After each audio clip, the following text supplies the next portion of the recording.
మైనటువంటి వారులారా, మరి ప్రతి సంవత్సరము మనకు శ్రమల కాలాలు ప్రారంభమవుతూ ఉన్నాయి. కానీ ప్రతి సంవత్సరం మనము గుడ్ ఫ్రైడే జరుపుకుంటున్నాం, ప్రతి సంవత్సరం ఈస్టర్ని జరుపుకుంటున్నాం. కానీ ఈ ఈస్టర్ గుడ్ ఫ్రైడేలు ఎందుకు జరుపుతున్నామో అనేటువంటి విధానము తెలియనటువంటి అనేక మంది నేను చూస్తూ ఉన్నా.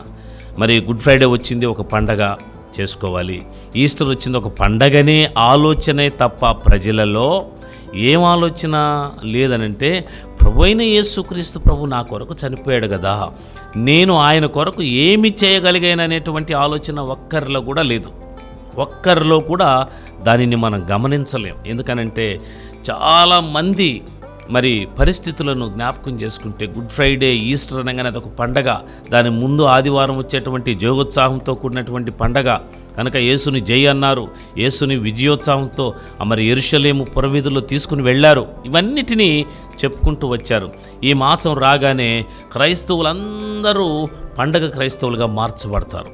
అయితే బైబిల్ గ్రంథంలో నేను మరి ఈ వాక్యాన్ని నిన్నటి దినాన ధ్యానం చేస్తూ ఉంటే పరిశుద్ధాత్మ దేవుడు నాతో ఏం మాట్లాడుతున్నాడంటే, ఈ లేఖన భాగంలో మరి స్టెఫను యొక్క జీవిత అనుభవాన్ని నేను జ్ఞాపకం చేసుకున్నాను. స్టెఫను ఎక్కువ కాలం పరిచర్య చేయలేదు. స్టెఫను అపోస్తలుడుగా ఎంచుకొనబడనూ లేదు.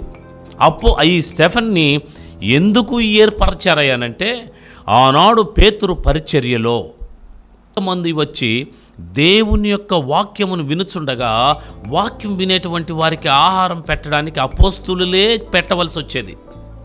అపోస్తులులే అవన్నీ పెట్టడం వలన వారికి ఏమైపోయేదంటే దేవుని యొక్క వాక్యాన్ని అందించడానికి సమయం తగ్గిపోయేది. దేవుని యొక్క వాక్యాన్ని సమయం తగ్గిపోవడం వలన వారు 7గురిని నిర్ణయిస్తారు ఈ కార్యక్రమం కొరకు. ఏ కార్యక్రమం కొరకు అంటే, అపోస్తులు దేవుని యొక్క వాక్యాన్ని బోధిస్తూ ఉన్నప్పుడు, అపోస్తులు దేవుని యొక్క వాక్యాన్ని వితుతూ ఉన్నప్పుడు, ఎవరికైతే ఆహారం అవసరమో, ఎవరికైతే ఆహారం అందించాలో అందించడానికి 7గురిని అపోస్తుడైనటువంటి పేతురు ప్రార్థించి వారిని అభిషేకిస్తాడు. ఎప్పుడైతే అభిషేకిస్తారో వీళ్ళు ఆ పరిచర్య చేస్తూ దేవుని యొక్క పరిచర్యను ప్రారంభిస్తారు. ఈ పరిచర్య చేస్తున్నప్పుడు ఏమైందయ్యా అని మనం ఆలోచన చేస్తే, ఈ పరిచర్యలో అనేక ప్రదేశాలు, ప్రాంతాలు ఈ స్టెఫను తిరుగుతూ ఉన్నాడు. ఈ స్టెఫను ఆయనతో కూడా ఉన్నటువంటి అనేక మంది తిరుగుతూ ఉన్నప్పుడు ఏమి జరిగిందయ్యా అనంటే, ఇక్కడ పేతురు దేవుని యొక్క వాక్యము బోధిస్తూ ఉన్నప్పుడు, ఈ లేఖన భాగంలోనికి మనం వస్తే ఈ 6వ అధ్యాయం 7వ అధ్యాయాల్లో మనం చూస్తే, ఈ యొక్క దేవుని యొక్క వాక్యాన్ని బోధిస్తున్నప్పుడు పేతురు అనేక మంది దేవుని యొక్క వాక్యం కొరకు ఎదురు చూస్తున్నారు. ఈనాడు దేవుని యొక్క వాక్యాన్ని వినేవాళ్ళు లేరు, కరువైపోయింది. దేవుని వాక్యాన్ని వినడానికి ఇష్టపడటం లేదు. ఎందుకనంటే దేవుని వాక్యం ఎక్కడ పడితే అక్కడ విస్తృతంగా అందింపబడతా ఉంది. యూట్యూబుల్లో అందింపబడతా ఉంది, చర్చెస్లో అందింపబడతా ఉంది, బయట మీటింగ్స్లో అందింపబడతా ఉంది, టీవీలో అందింపబడతా ఉంది. అందరూ వాక్యాన్ని విపరీతంగా వింటున్నారు. వాక్యం వినకుండా ఎవరు ఉండట్లేదు. వాక్యాన్ని విపరీతంగా వింటున్నారు. వాక్యాన్ని అబ్బా ఏమి చక్కగా చెప్పాడో, ఏమి బాగా బోధించాడో అనుకుంటున్నారు. కానీ ఈ వాక్యము మన జీవితంలో, మన కుటుంబంలో మార్పును తీసుకొస్తుందా లేదా అని గమనించలేనటువంటి కుటుంబాలు ఎన్నో మనం చూడగలం. వాక్యం అనేది దేవుడే మనతో మాట్లాడుతున్నాడని అర్థం. దేవుడు వింటున్నామంటే దేవుడే మనతో మాట్లాడుతున్నాడు. దేవుని యొక్క వాక్యం, ఆదియందు వాక్యం ఉండను, వాక్యము దేవుని యొద్ద ఉండను, ఆ వాక్యమే దేవుడై ఉన్నటువంటి ఆ దేవుని యొక్క వాక్యాన్ని, దేవుణ్ణి మనము ప్రతి దినము వింటున్నాం, చూస్తున్నాం. అయితే దేవుని యొక్క వాక్యం వింటున్న మనము దేవునిలో ఎందుకు కొనసాగలేకపోతున్నాం? దేవుని కొరకు మనం ఏం చేయగలుగుతున్నాం కదా? దేవుడు మన కొరకు అన్నీ చేయాలని కోరుకుంటాం. ప్రభువా నన్ను కాపాడు, నా కుటుంబాన్ని కాపాడు, నా జీవితంలో మరి అటువంటి ఆర్థిక అవసరతలు తీర్చయ్యా, అక్కర్లు తీర్చయ్యా, నా అవసరతలు ఇవి, నా కుటుంబం ఇది, నా పరిస్థితులు ఇదని మనం ప్రతి దినం ప్రార్థన చేస్తాం దేవునికి కదా. దేవునిని మనం అడగడమే ఎక్కువగా ప్రారంభిస్తూ ఉంటాం. ఎందుకనంటే మనం పడేటువంటి కష్టాలలో నుండి విడుదల, మనకు ఆర్థిక సమస్యల్లో నుండి విడుదల, మరి మన ఇరుగు పొరుగు వారి నుండి విడుదల, మనం చేస్తున్న ఉద్యోగంలో చుట్టుపక్కల ఉన్న వారి నుండి విడుదల, మరి ఆర్థిక అవసరతలు. రెండోది, ఏమి నీకు అవసరమో ప్రతిదీ దేవుని యొద్ద నుండి కోరుతూ ఉంటాం. కానీ దేవుడు వింటున్నాడు. కానీ మనము కోరడమే కానీ దేవుని కొరకు మనం ఏం చేస్తున్నాం? ఈ దినాన మనం ధ్యానం చేయబోతున్నటువంటి అనుభవం ఏమిటి అనంటే, దేవుని కొరకు మరణాన్ని కూడా ఆనందంతో ఆహ్వానించేటువంటి దేవుని సేవకులను మనం చూస్తున్నాం. మరణాన్ని కూడా ఆహ్వానిస్తున్నారు. ఎందుకో తెలుసా? దేవుని యొక్క వాక్యాన్ని బోధిస్తున్నప్పుడు, దేవుని యొక్క వాక్యాన్ని విత్తుతున్నప్పుడు ఆ దేవుని మాటలు వీళ్ళు సొంతంగా మాట్లాడేవి కావు. ఇక్కడ ఈ స్టెఫెను చెప్తున్నటువంటి మాటలను నేను గమనిస్తే నాకు ఆశ్చర్యాన్ని కలిగించింది. ఏం ఆశ్చర్యం కలిగించింది అయ్యానంటే, ఇక్కడ స్టెఫెను క్రీస్తు శకానికి సంబంధించిన వాడు. క్రీస్తు శకానికి సంబంధించినటువంటి ఈ స్టీఫెన్ అనేటువంటి వ్యక్తి ఏం చేస్తున్నాడంటే, అబ్రహాము నుండి యేసుక్రీస్తు మరణ దినం వరకు ప్రతిదీ ఇశ్రాయేలీలు యూదులు చేసినటువంటి కార్యాన్ని బోధిస్తూ వచ్చాడు వాళ్ళకి. ఏం బోధిస్తున్నాడు అనంటే, యేసుక్రీస్తు ప్రభువుని చంపిన సంగతి, అబ్రహాముతో దేవుడు చేసిన వాగ్దానము, వారు ఐగుప్తులోనికి రావడము, ఐగుప్తులో నుండి తర్వాత బానిసత్వములో నుండి వారిని విడిపించడము, తర్వాత వారి కొరకు దేవుడు చేసిన అద్భుతాలు, ఆశ్చర్య కార్యాలను ఎంతో వారికి వివరిస్తూ వచ్చాడు. అయితే ఆ దినములోనే దేవుడు ప్రమాణం చేశాడు, యేసుక్రీస్తు అనేటువంటి ఆయన మన కొరకు రాబోతున్నాడు, ఆయన మనను మరణావస్థలోనికి తీసుకుని వెళుతున్నాడు, ఆయన మరణావస్థలోనికి వెళ్ళి ఆయన మన పాపము నుండి విమోచిస్తాడు అనేటువంటి ఈ మాటలన్నిటినీ బోధిస్తున్నాడు. ఎక్కడంటే ఈ యొక్క స్టెఫెన్ అనేటువంటి వ్యక్తి దేవుని యొక్క వాక్యాన్ని బోధిస్తూ ఉన్నాడు. ఆ పరిసర ప్రాంతాల్లో అక్కడ ఉన్నటువంటి యాజకులు, ప్రధాన యాజకులు అందరూ ఏం చేశారంటే, ఆ స్టెఫెనుని ఎక్కడికి తీసుకుని వెళ్ళారంటే, అక్కడ న్యాయపీఠం ఎదుటకు తీసుకుని వెళ్ళారు. న్యాయపీఠం దగ్గరికి తీసుకుని వెళ్ళి నిలువబెట్టి, ఇతడు మన యొక్క మోషే ధర్మశాస్త్రాన్ని, దేవుడు మనకిచ్చినటువంటి మోషే ధర్మశాస్త్రాన్ని ఏం చేస్తున్నాడు? తప్పుత్రోవ పట్టిస్తూ ఆ క్రీస్తుని రక్షకుడుగా అంగీకరించమని మనకు బోధిస్తున్నాడని ఇక్కడ అతని మీద నేరారోపణ చేస్తున్నారు. ఆ నేరారోపణను నిరూపించుకోవడానికి, అనేక సాక్ష్యము పలికించడానికి, అనేక మందిని, స్టెఫెనును చంపించడానికి అనేక మందిని ఏర్పరచుకున్నారు. ప్రియమైనటువంటి దేవుని బిడ్డలారా, ఆనాడు అపోస్తుల పరిచర్యలో మనం గమనిస్తే, అపోస్తులు ఎక్కడ కూడా దేనిని ఆశించినట్లు, దేనిని పొందుకున్నట్లు, ఈ లోక సంబంధమైనటువంటి వాటి కొరకు వారు ఆపేక్షించినట్లు ఎక్కడ నేను చూడటం లేదు. దేవుని యొద్ద నుండి వారు ఏది కూడా వారు కోరుకోరా. వారు ఏం కోరుకున్నారంటే, నీ పరిచర్యలో మేము హతసాక్షులము కావాలి. ప్రియమైన దేవుని బిడ్డలారా, ఈ లోకములో క్రైస్తవులుగా, దేవుని బిడ్డలుగా పిలువబడినటువంటి మనము ఎలాంటి జీవితాన్ని జీవించడానికి ఇష్టపడుతున్నామంటే, ఆడంబరమైన జీవితం మనకు కావాలి. ఆడంబరమైన జీవితం, సంతోషకరమైన జీవితం. ఈ లోకములో శ్రమలు మనకు వద్దు, కష్టాలు మనకు వద్దు, నిందలు మనకొద్దు, అవమానాలు మనకొద్దు, బాధలు మనకొద్దు. మనకు కావలసింది ఏందయ్యానంటే, మన బ్రతికిన బ్రతుకులో సమాజములో మనకు విలువ కావాలి, సమాజంలో గౌరవం కావాలి, సమాజంలో ఉన్నతమైన స్థానం కావాలని మనము ఆలోచిస్తున్నాం. కానీ అపోస్తులు దేవుని యొక్క వాక్యాన్ని బోధిస్తున్నప్పుడు అనేక మంది, అందులో యాజకులు కూడా ఉన్నారట, యాజకులు కూడా రక్షింపబడి విశ్వాసంలోనికి వచ్చారని రాయబడింది లేఖన భాగంలో. చూడబడినటువంటి ఈ లేఖన భాగంలో నేను గమనించింది ఏందయ్యా అనంటే, దేవుని యొక్క వాక్యాన్ని వారు విత్తుతున్నప్పుడు అనేక మంది రక్షింపబడడానికి గల కారణం ఏమిటంటే, వీరి సొంత జ్ఞానం కాదు, వీరి సొంత ఆలోచనలు కాదు, వీరి సొంత తలంపులు కాదు, కానీ పరిశుద్ధాత్మ దేవుడే వారిలో ఉండి మాట్లాడుతున్నాడు. పరిశుద్ధాత్మని యొక్క పరిచర్య, పరిశుద్ధాత్మని యొక్క క్రియ వారిలో మరి ఉండి వారిని నడిపిస్తూ ఉంది. ఈనాడు దేవుని బిడ్డలైనటువంటి మన కుటుంబాలలో మనలను నడిపించవలసింది ఏంటో తెలుసా? పరిశుద్ధాత్మ దేవుడే. ఎన్ని కుటుంబాలను పరిశుద్ధాత్మ దేవుడు నడిపిస్తున్నాడు, ఎన్ని కుటుంబాలను పరిశుద్ధాత్మ దేవుడు ఈ పని చేయని చెప్తున్నాడు. మనము ఏ పని చేయాలన్నా, మనము నడవాలన్నా, మనం వెళ్ళాలన్నా, మనము చేయవలసిన ప్రతి కార్యాన్ని ఎవరు చేయించాలో తెలుసా మన చేత? పరిశుద్ధాత్మ దేవుడే. కానీ పరిశుద్ధాత్మ దేవుడు మన హృదయములో ప్రేరేపణ లేకుండా మన సొంతంగా మనం చేసుకుంటూ వెళ్ళిపోతా ఉన్నాం కొన్ని కార్యాలు, కొన్ని పనులను. కుటుంబానికి పరిశుద్ధాత్ముడు దేవుడు యజమానుడయ్యుండి ఆ కుటుంబానికి కావలసిన ప్రతి అవసరతలను, అక్కర్లను, వారు చేయవలసిన పనులన్నిటినీ చేయించాల్సింది పరిశుద్ధాత్మ దేవుడు. ఈ పరిశుద్ధాత్మ దేవుడు మనకు ప్రత్యక్షం కావడం లేదు, మన హృదయాన్ని ప్రేరేపించడము లేదు, మనలను నడిపించడం లేదు. అందుకని మన సొంత జ్ఞానం చేత నడిచి వెళ్ళిపోతా ఉన్నాం. ఈనాడు కుటుంబ జీవితాలలో మనం ఫెయిల్ అయిపోవడానికి గల కారణం ఏంటంటే పరిశుద్ధాత్మ దేవుని యొక్క నడిపింపు ఒక్క సేవకులకు మాత్రమే కాదు, దేవునిని ఎరిగిన ప్రతి బిడ్డ కూడా పరిశుద్ధాత్మ నడిపింపు ద్వారా ప్రయాణం చేయాలి ఈ లోకంలో. పరిశుద్ధాత్మ దేవుడే దినదినమునికి ఏం కార్యాలు చేయాలో ఆయన నిన్ను ప్రేరేపించి నడిపిస్తాడు. పరిశుద్ధాత్మ దేవుడే ఉదయమున నీవు లేచింది మొదలుకొని రాత్రి పడుకునేంత వరకు నీవు చేయవలసిన నీ కార్యాలను ఆయన ఏం చేయాలో నీకు బోధిస్తాడు. ఆయన బోధించి నిన్ను ముందుకు తీసుకుని వెళ్తాడు అనేది జ్ఞాపకం చేసుకోవాలి.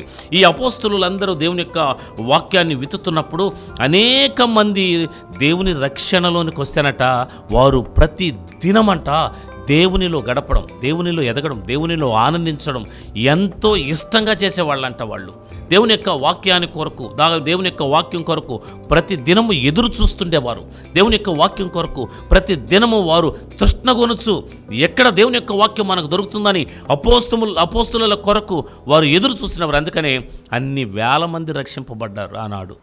ఈనాడు దేవుని యొక్క వాక్యం కొరకు తృష్ణేది, దేవుని యొక్క వాక్యం వినాలని ఆసక్తి ఏది, దేవుని యొక్క వాక్యం ఎప్పుడు పడినా దొరుకుతుందిలేనని మనకు సమయం దొరికినప్పుడు చాలు వింటే సరిపోతుందని ఆలోచిస్తున్నారు కదా.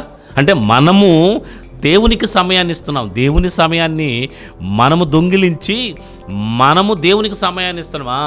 వాక్యము ప్రశాంతంగా నిద్ర లేచిన 8కో 9కో చూడొచ్చులేండి.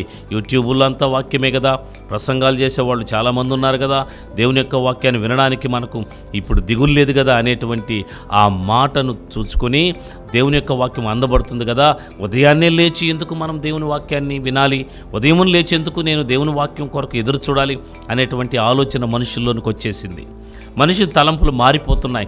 సాతానుడు ఏం చేస్తున్నాడంటే ప్రతి వ్యక్తిని పట్టుకొని అతడు తన గ్రిప్పులో పెట్టుకొని ప్రతి వ్యక్తిని దేవుని సన్నిధానములు ఎదగకుండా, దేవుని సన్నిధానములు జీవించకుండా, దేవుని కొరకు మరి అతడు తన జీవితాన్ని త్యాగం చేయనీయకుండా సాతానుడు ఏం చేస్తున్నాడంటే వాళ్ళ మనోనేత్రములకు మరి అంధత్వాన్ని కలిగిస్తున్నాడు. ఈ అంధత్వాన్ని కలిగించడం వలననే ఏమైపోతున్నారంటే అనేక మంది దేవుని సన్నిధిలో ఎదగలేనటువంటి వారు,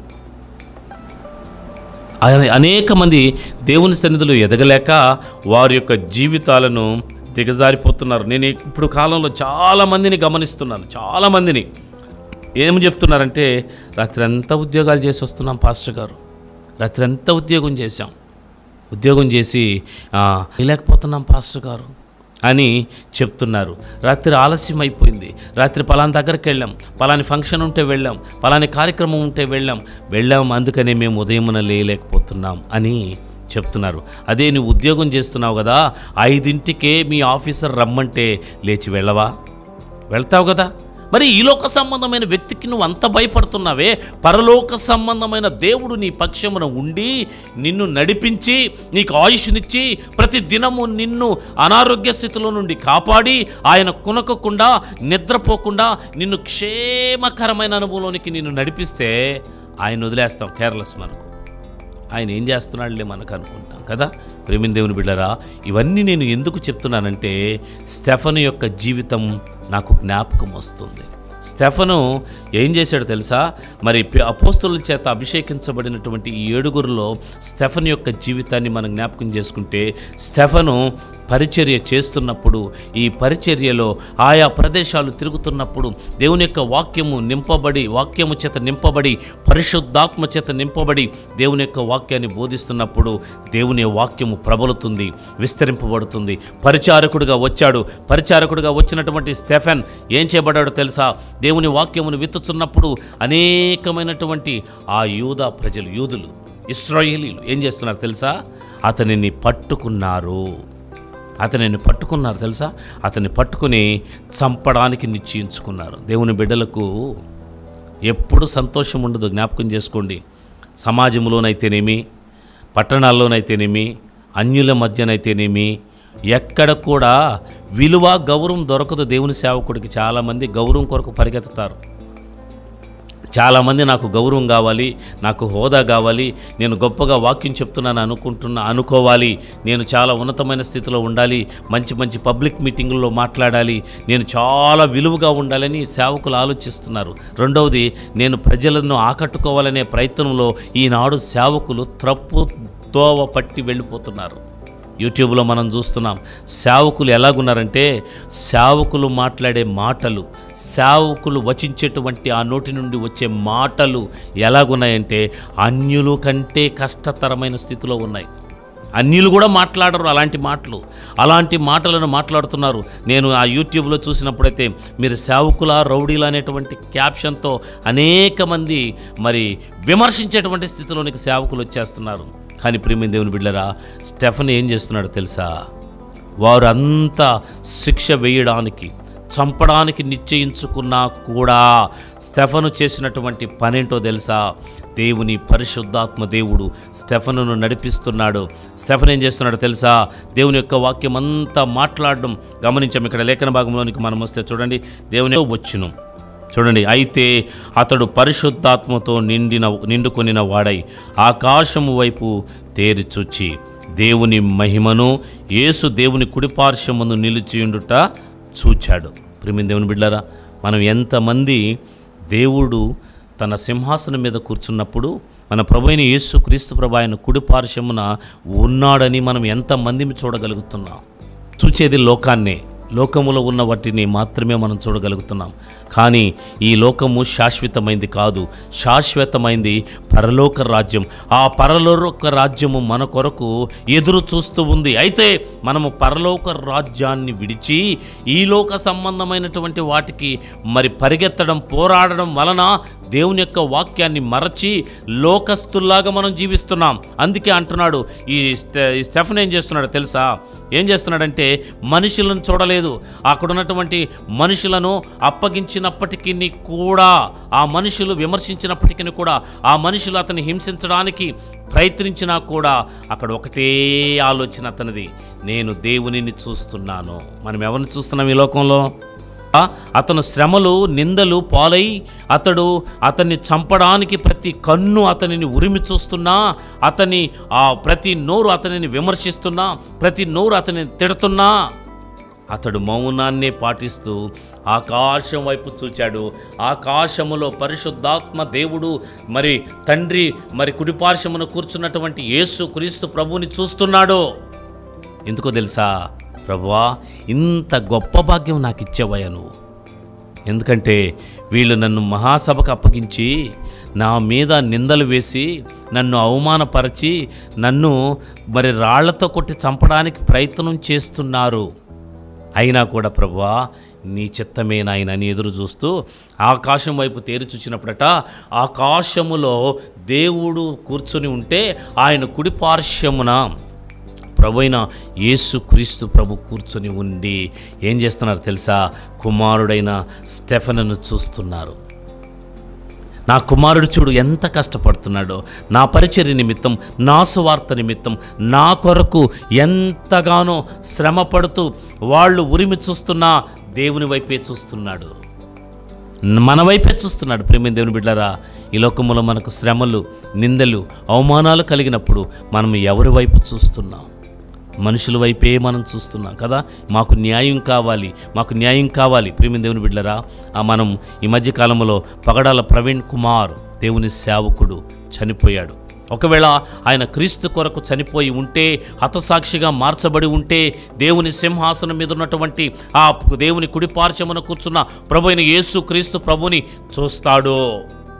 మరి ఆయన దేవుని పిలుపునందుకుని వెళ్ళిపోయాడు. దేవుని పిలుపునందుకుని దేవుని సింహాసనం మీద సంతోషంతో యేసును ఆలింగనము చేసుకుంటున్నాడు. అయితే ఆయన ఆలింగనము చేసుకుని దేవుని సన్నిధిలో ఉంటే దేవుని సేవకులు భూలోకంలో ఏం చేస్తున్నారు? అతనిని అవమానపరుస్తున్నారు, అతని కుటుంబాన్ని అవమానపరుస్తున్నారు, క్రీస్తు రక్షణను అవమానపరుస్తున్నారు, క్రీస్తు పరిచర్యలను అవమానపరుస్తున్నారు. దేవుని సేవకులుగా పిలువబడుతున్న అనేక మంది మీడియాలో దేవుని నామానికి అవమానకరమైనటువంటి పదాలను వాడుతున్నారు. పదజాలాలను ఉపయోగించి మనము సేవకులమని మర్చిపోయి మాకు న్యాయం కావాలి. ఏం న్యాయం చేస్తావు లోకంలో? నువ్వు ఏం చేస్తావు? ఏం న్యాయం చేయగలం? మనం చేయడానికి ఏమైనా అవకాశం ఉందా? ప్రభు అయిన యేసుక్రీస్తు ప్రభువే చెప్పాడో, గొర్రె చర్మము కప్పుకున్న తోడేళ్ల మధ్యలోనికి నేను మిమ్ములను పంపిస్తున్నానో, మెలకువగా ఉండండి, ధైర్యంగా ఉండండి, నా కొరకు చనిపోండి, అంతే, క్షమించండి. ఇక్కడ లేఖన భాగములో చూస్తే చూడండి, కుడిపార్శ్వమందు నిలిచి యుండుట చూచి ఆకాశము తెరవబడుటయు. ప్రేమ దేవుని బిడ్డరా, స్టెఫను కొద్ది కాలమే పరిచర్య చేశాడు.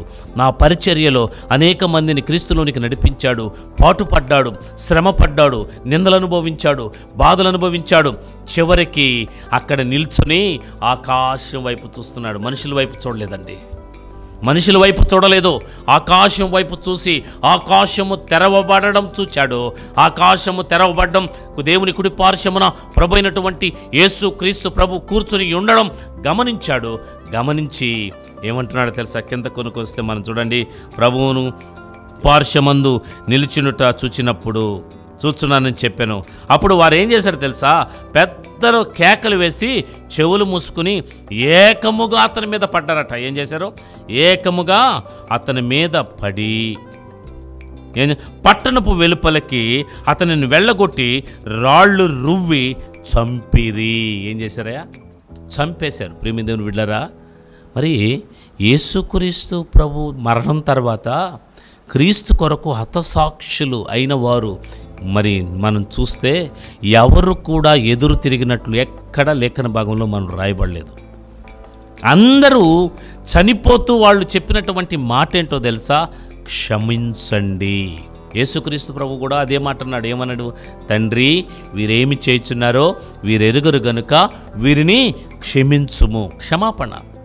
క్రైస్తవుని జీవితమే క్షమించడం, ఇతరులను క్షమించడం. నిన్ను వలే మరి మన పొరుగు వారిని క్షమించడం. మనల్ని మనం ఎలా రక్షించుకుంటున్నామో అదేవిధంగా ఎదుటి వారిని రక్షించి వారిని క్షమించి క్రీస్తులోకి నడిపించాలి వారిని.